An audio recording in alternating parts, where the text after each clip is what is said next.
Welcome to Module 3, From the Inner to the Outer. We continue our journey, and today you're watching Lecture 2, where we explore regenerative principles and businesses.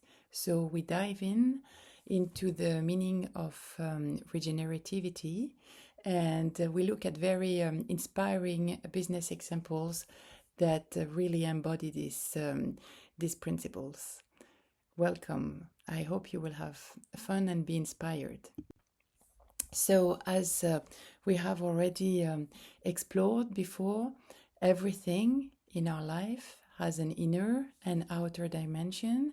And I really invite you, while diving into your own inner dimension and the inner dimension of organization, to see how everything is interrelated and what are the bridges or the needed bridges. Let's explore more. So first, our aim for this part is to help you gain a fluency in applying living system being principles into your work. We hope that some of the outcomes will be helping you integrating the inner and the outer further. Design solutions, start exploring, prototyping that integrate our human skills, knowledge, helps us thrive in all dimensions of being. And overall, that you will consider more holistic sustainability work.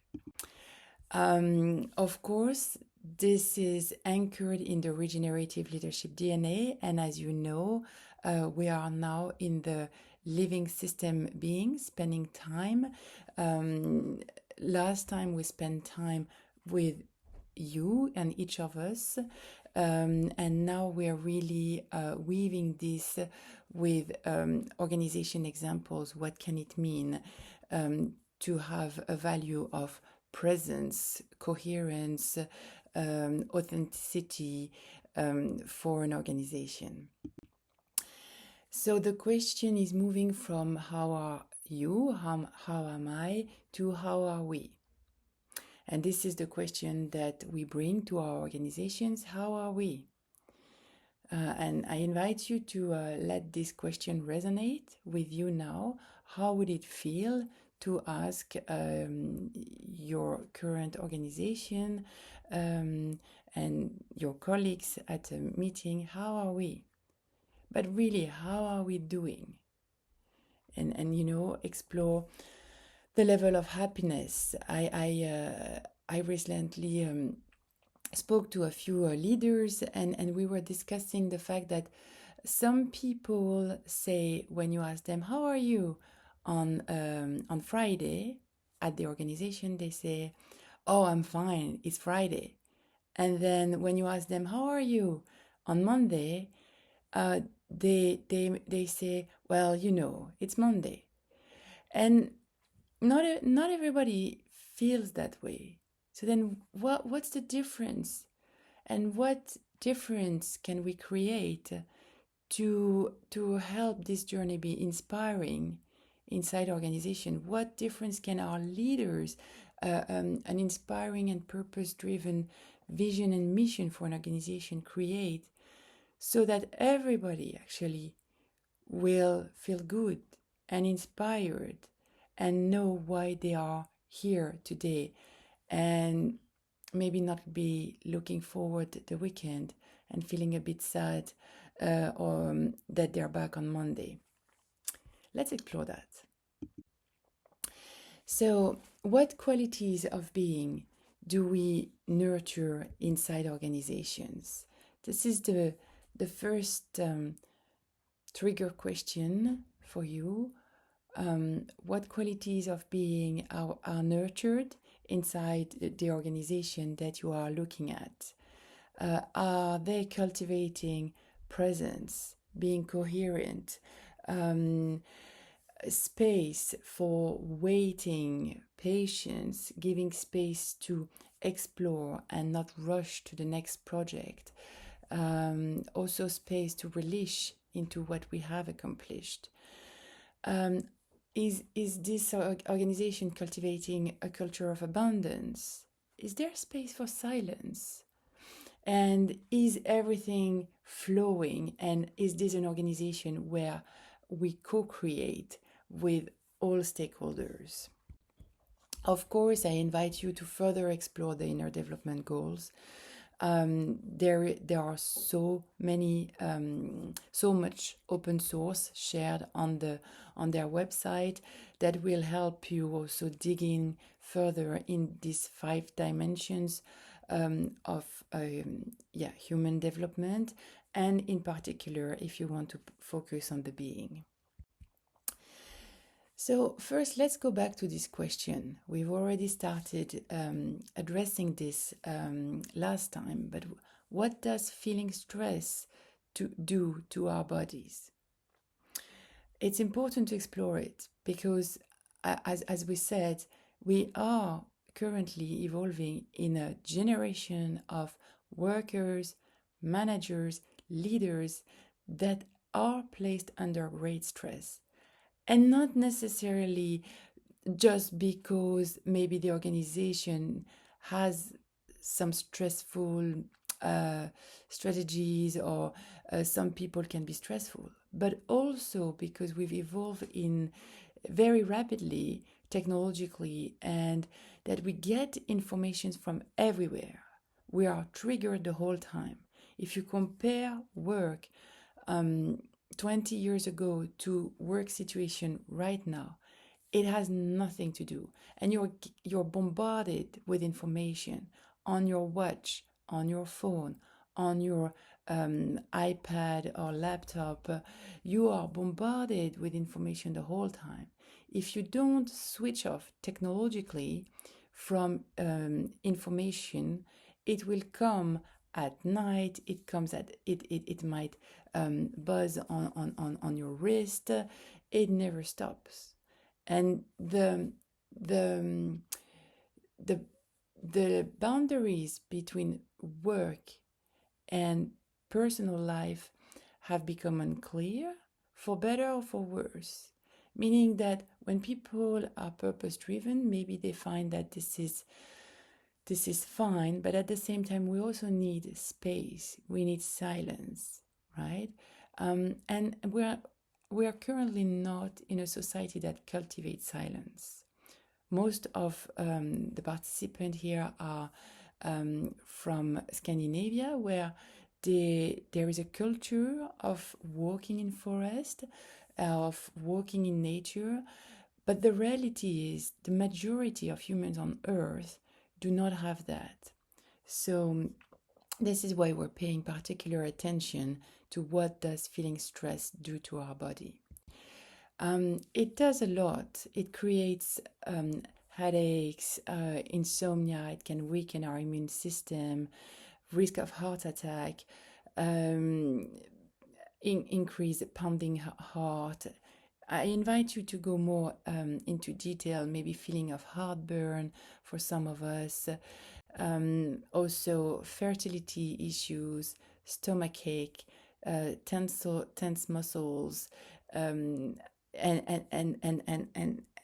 all areas, of course, because we are one, are affected by this, and it's so predominant that there is actually further research and models being designed to reflect this, and how this is also mirroring our situation on Earth.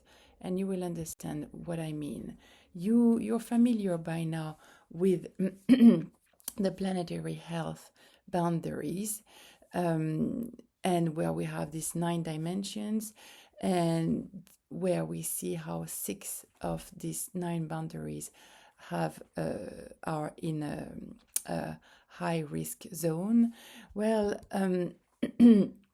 the same safe operating space is needed for humans. If we are in a zone of increased risk or high risk, you see all the factors that can actually uh, be at risk, like hydration levels, body temperature, cholesterol levels. So, yeah, I invite you to continue making sense. There is a lot more to say about this, but I find that this framework is extremely helpful to help see the correlation between the state of the earth and our state, and we are nature. I think maybe a few more things that we can say is how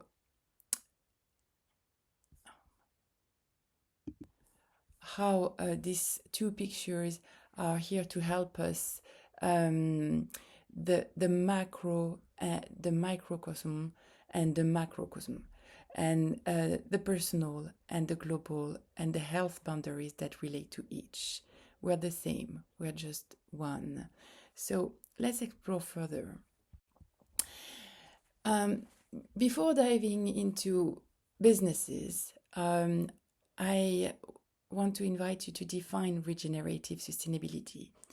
And for this, I'm using a book that has recently been published by Mark Edwards, my former colleague, Melker Larsson, Anton, Jonathan. You will also meet them in in a workshop where they drew on all the material that has been published to describe a few of the regenerative business qualities. In this book, they want to give a flavor of the regenerative perspectives rather than an exhaustive account of its core aspect. You will see that each quality is a very good definition and is helping us looking at businesses with a sharper lens. So what is regenerative sustainability? One quality is that sustainability becomes flourishing, and we will see what it means. But we said before, it's not just harming less, right? Remember that. It's more than that. Regenerative sustainability is interdependency. It's really acknowledging and living the living system with all the connections that are here and working on this at the business level.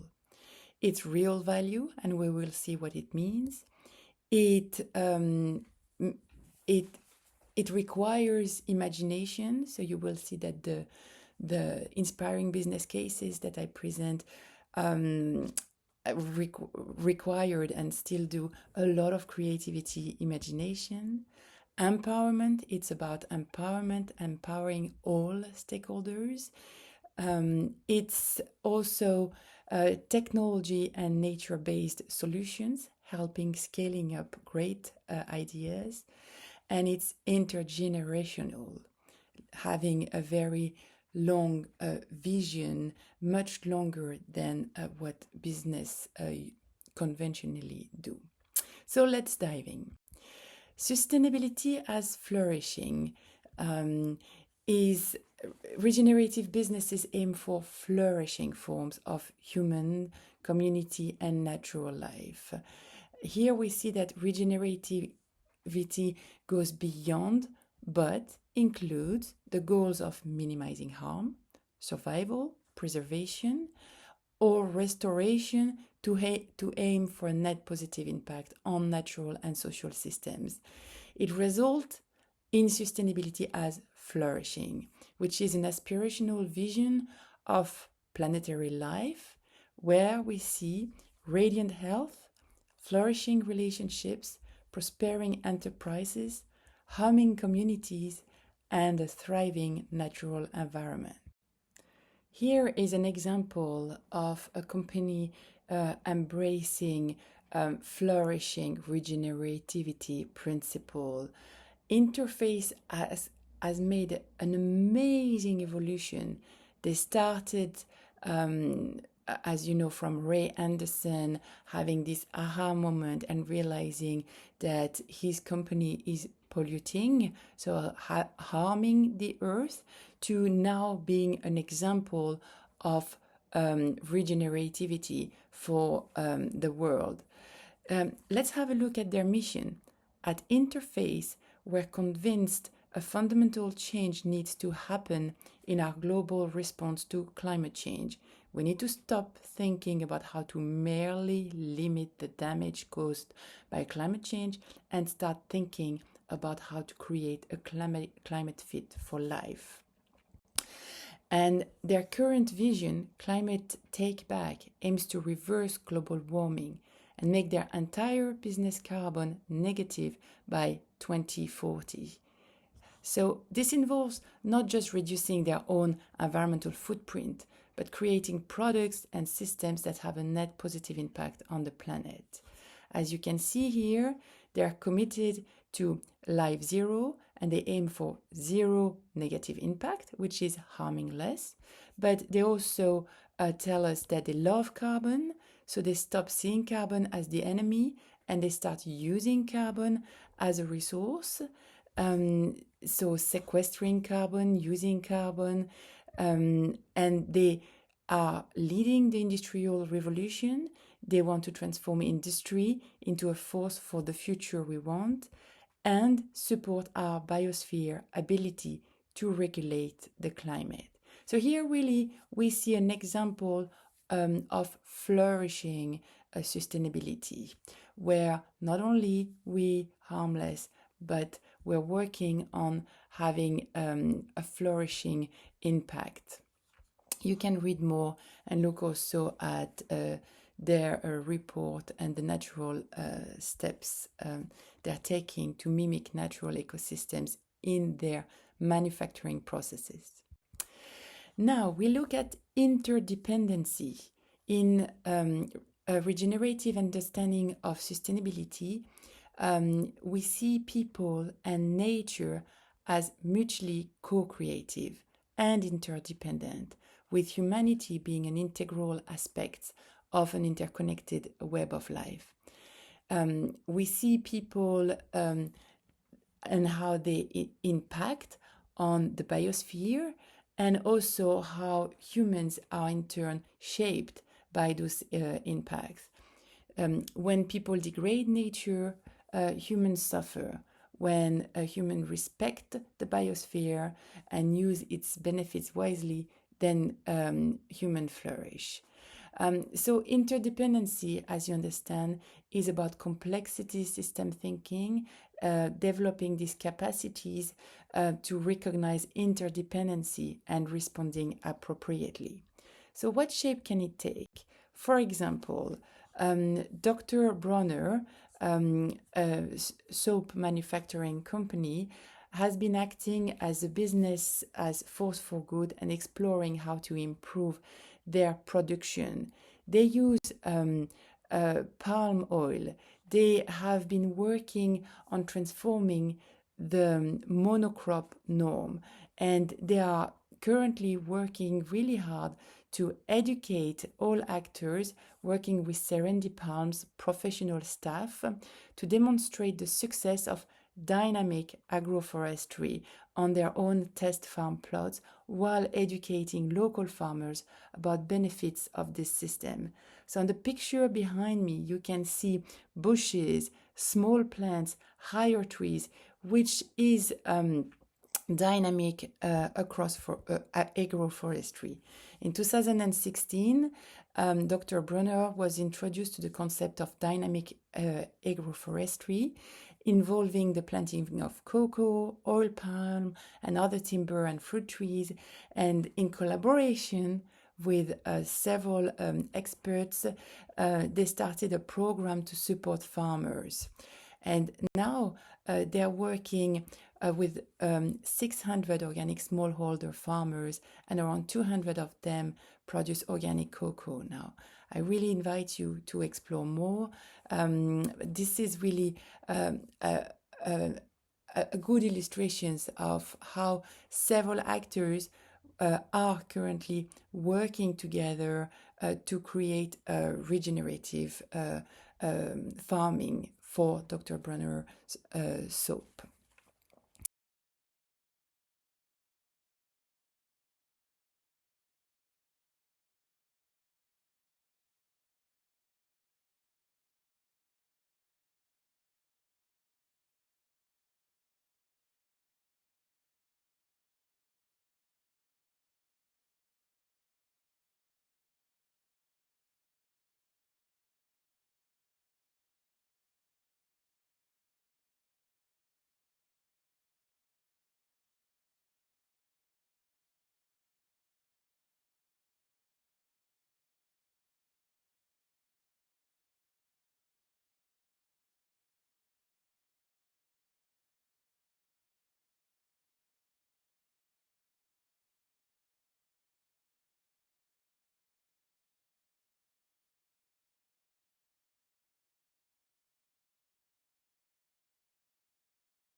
Triodos Bank is a very good example that shows how they make money for positive change in society.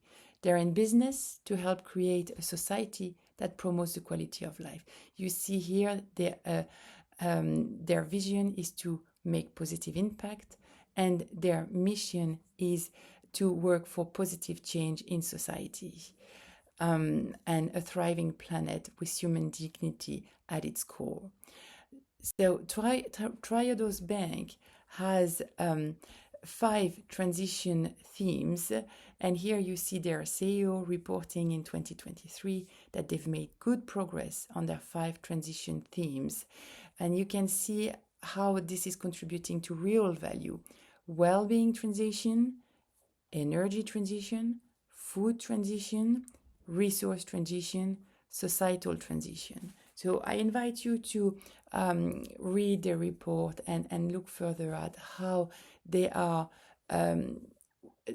they have integrated completely in their strategy, working on real value achievement. Moving on, we look at the power of imagination. Regenerativity values imagination, needs imagination, and its application for real-world challenges. Creative imaginations helps us to build adaptive, transformative capabilities. And it's not a passive, dreaming state. It's really innovating, creating, and imagining. You remember in the different levels of listening from Otto Scharmer, where we see that the best level of listening is emerging from an inspiring regenerative future. And this is what we're talking about. Additionally, empowerment, the principle of the qualities of empowerment. A sustainable social ecological system functions best when everybody functions best, when there is a prominent level of empowered participation of its members and group.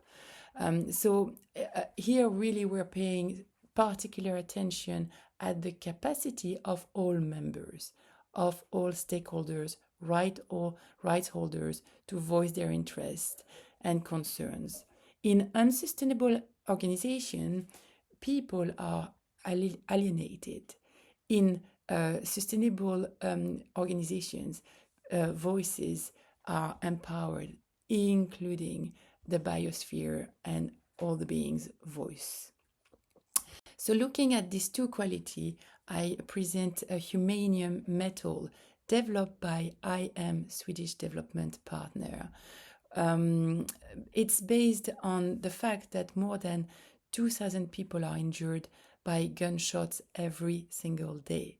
So IM Swedish Development Partner created humanium metal to transform weapons of violence into commodities for peace. How do they do that? Well, you see this watch on the right-hand side. They work on circular principle and on empowerment and all principles of regenerativity to create watches, bracelets, and other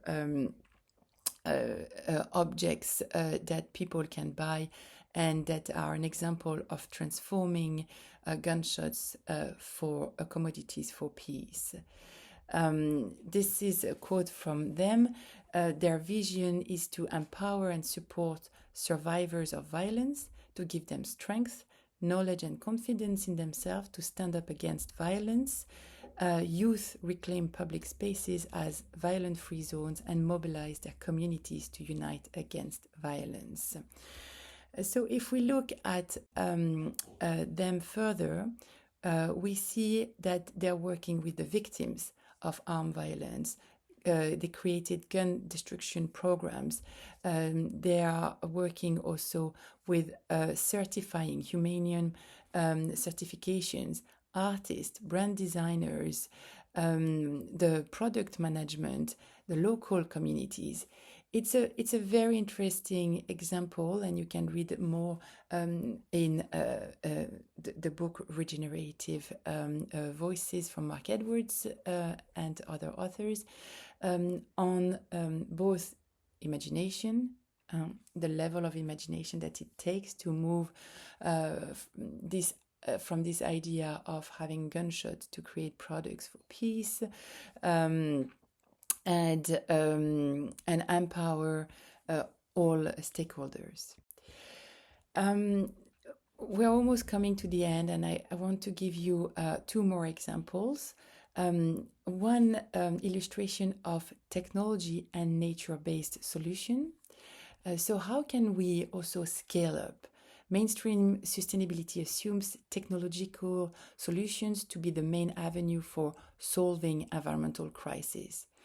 And here we see that regenerative sustainability flips this to emphasize nature-based solution with technology. So again, just as with real value, the technology is a mean to really create nature-based solutions, where it focuses on the different initiatives, protection, restoration. It has to be inspired by nature to design solutions for grand challenges.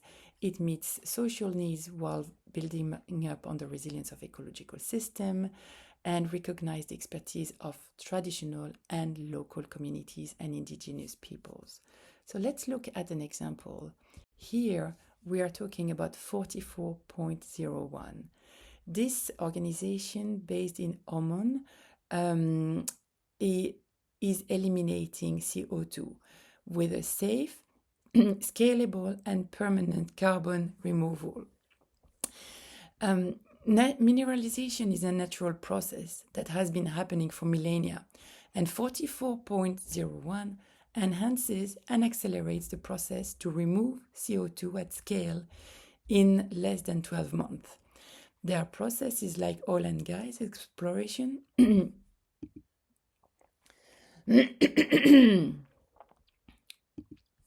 but in reverse. Rather than extracting hydrocarbons, they're injecting them. They are putting them back into the subsurface. But you might have heard of carbon storage, which involves burying CO2 underground in disused oil wells or aquifers. It's not the same. Here, the mineralization process removes CO2 forever. This means there is no requirement for long-term monitoring or insurance, and ultimately, it makes the process more cost-effective, scalable, and safer. And for all these reasons, they won the Earthshot Prize 2023. You might have heard about it. If you haven't, visit their website. The Earthshot Prize, founded by His Royal Highness Prince William in 2020, is a global environmental prize designed to discover, spotlight, and scale groundbreaking solutions to the world's greatest environmental challenges. I really encourage you to visit their website. It's extremely inspiring, and you will see a lot of cases that you can use as examples. So lastly, we look at intergenerational principle. So what we've noticed in regenerative leadership is that the temporal orientation is different than in conventional businesses. The temporal orientation is first a very important factor for regenerative organizations, and they always have a long-term and intergenerational time frame. It's an extremely important element of their mission and vision. Here, the time frames for regenerative projects are longer than the conventional business initiatives. And it makes sense because we're looking here at really creating a very positive legacy for the biosphere for the coming generations. So a beautiful example is the Muga Valley projects developed by one of my friends, Stef van Dongen. I have mentioned him before, who created Pioneers of Our Time. And he has developed multiple high-scale projects in his life. This project was started in 2018 by acquiring 300 hectares in Catalonia. And then they really launched after having observed all the stakeholders, the region. They really launched this project only in 2020, I believe, and now they have already moved from a small-scale project to regenerating 100,000 hectare watershed in Spain while preventing the forest from burning and people from burnouts. When I spoke to Steph, he said that, yeah, actually, he has this 1,000 years timeline ahead of us in mind. Why? Because now his work and the collective interdependent work that they are doing will impact for centuries. And you have trees that are planted that will live 4 centuries at minimum if they thrive, and then of course then they will grow new generations of trees. So of course the work that he's doing takes a complete other timeline in his vision. It doesn't mean that a business that is harming doesn't impact on the very long run. They do, but it's absolutely not in their vision. They are working on quarterly basis, very short-term basis. So here you see their dream. In 20 years time from now, they envision healthy, resilient forest landscape, thriving on the most amazing wildlife, where the next generations of all forms of being will find drinkable waters in the rivers. Landscape, watershed regeneration activities have created jobs for people and brought back life in the streets, where people live in harmony, where entrepreneurs and farmers thrive, and also where Steph really loves to celebrate milestones, and they already started the Muga Valley Festival, and the vision is that this will become a cultural tradition. He is not Catalonian, he's not Spanish. I think you can see from his face and his name, he's Dutch. And we have these amazing visionary leaders who are so much in love with nature, because this is his story, and I could tell you more about this, that they decide to go for it, and they fall in love also with the region, with the people, work with them, gain their trust, work with governments, with researchers for extremely long-term intergenerational projects. With that being said, I want to finish on this note and share some great news. This is coming from the Earth Shot Price website. They share that since their start, 170k square kilometers of land and ocean protected are protected and restored. 420k tons of CO2 emissions have been reduced, avoided, or captured, and lots of other great news. So I invite you to also regenerate yourself, inspire yourself by looking at good news, at these organizations, and going into details. This is a very superficial presentation of them, but by looking into what is of interest for you and your organization, you will learn much more and get a sharper understanding of what the journey can look like for you. Finally, I share the reference of the 2 books that have been used for this lecture, and also all the websites that you're encouraged to visit. Thank you very much for your attention, and looking forward seeing you in seminars.